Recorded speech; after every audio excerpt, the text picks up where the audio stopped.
According to new reporting from investigative journalist Lee Fong, activists from the National Diversity Coalition assisted First Republic Bank, a commercial banking company that went defunct yesterday, in pushing for weaker regulations. The coalition reportedly attempted to frame bank deregulation as a boost for minority groups. Joining us now to discuss is investigative independent journalist Lee Fong. Lee, welcome.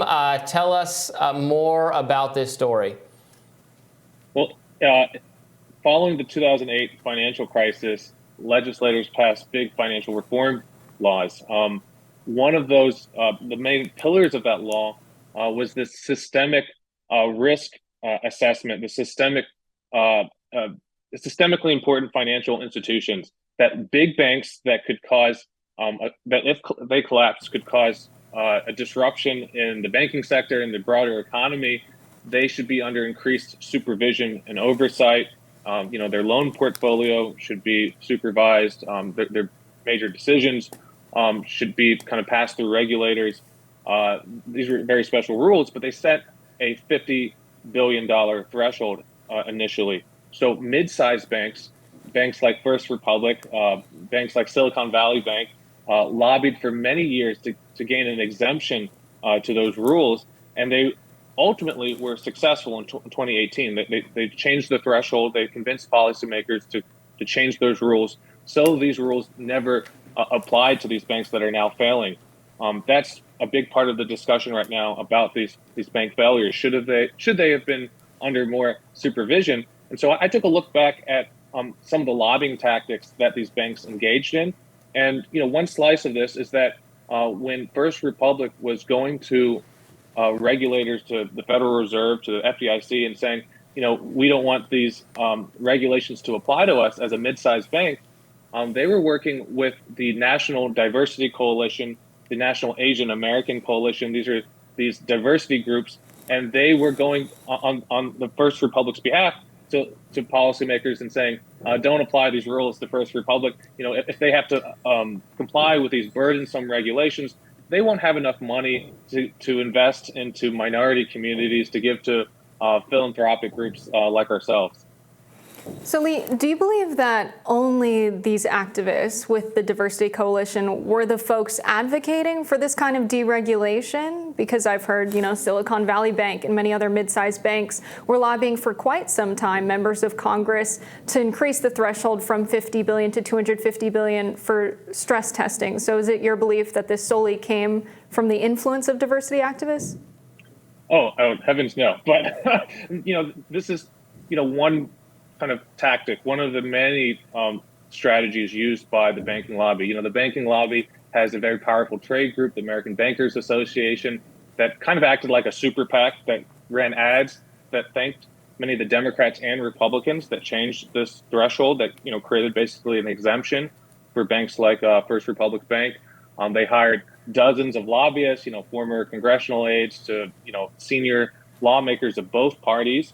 My report highlights one of those additional strategies that, any successful lobbying campaigns has to take into account the kind of politics and culture of the target audience. And a lot of these banking regulators lean a little bit to the left. They happen to be Democrats, maybe culturally liberal.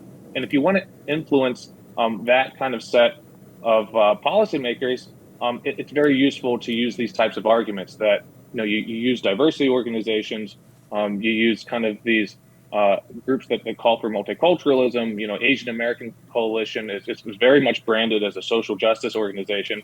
So they probably had more cachet, these policymakers, when they made these types of messages. It's kind of a standard lobbying playbook. We see similar campaigns by tech companies, from big oil, from big coal. Pharmaceutical companies famously use these tactics. Paying off third-party groups that have credibility with the target audience, with certain policymakers, to make their case on their behalf. So, the National Diversity Coalition, they were engaging in this kind of tried and true tactics, going to these bank regulators, making a pitch that these banking regulation exemptions would help underserved minority communities. And ultimately, that's what happened. That's what policymakers decided in Congress. Do you think these groups, I mean, I guess they would have to be, are the activists, diversity activists, aware to the extent to which I guess they're not being taken advantage of? They're willful participants. They're receiving, lobby, or they're receiving contracts, I guess, to lobby on behalf of these organizations.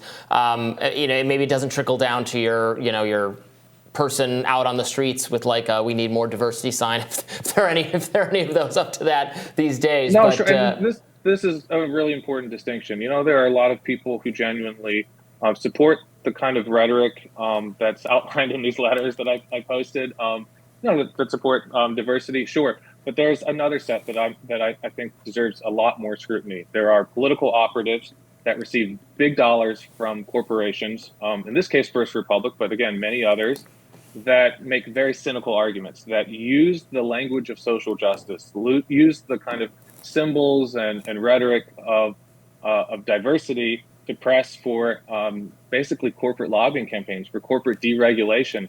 The same organization that I highlighted in this piece about First Republic, they've taken money from PG&E. They wrote letters on and filed briefs on behalf of Uber when Uber was kind of lobbying against stronger worker protections for drivers. The list goes on. There's a kind of a set of lobbyists and political operatives around the country in DC and Sacramento and other places where this is their whole game, taking corporate money and funneling it into corporate campaigns and then branding it under this umbrella of pro-diversity or helping minority communities, when at the end of the day, their main focus is actually helping the very wealthy, the special interests that fund them.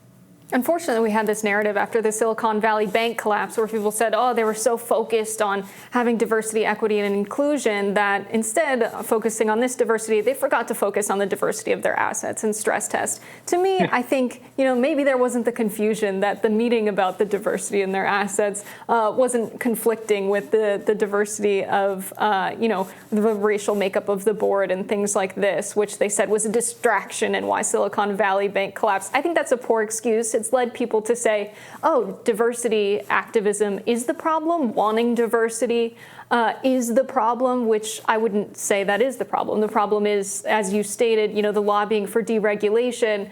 And this is a particularly interesting case of corruption. You did some really good reporting on it, that Bautista, who wrote this memo, was financially rewarded by the San Francisco-based bank. First Republic appointed Bautista to a special advisory board, so ended up getting rewarded for achieving this deregulation.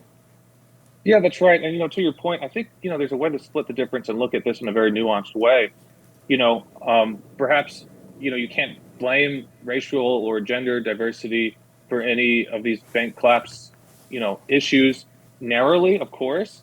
But, these banks and other corporate interests use the rhetoric around these issues. If you look at their ESG reports, they're saying, hey, look, we're good social actors. We're engaging in this or that social responsibility, metric. So we don't need regulation. Hey, policymakers in DC, look at how valuable we are and how good we are as community institutions.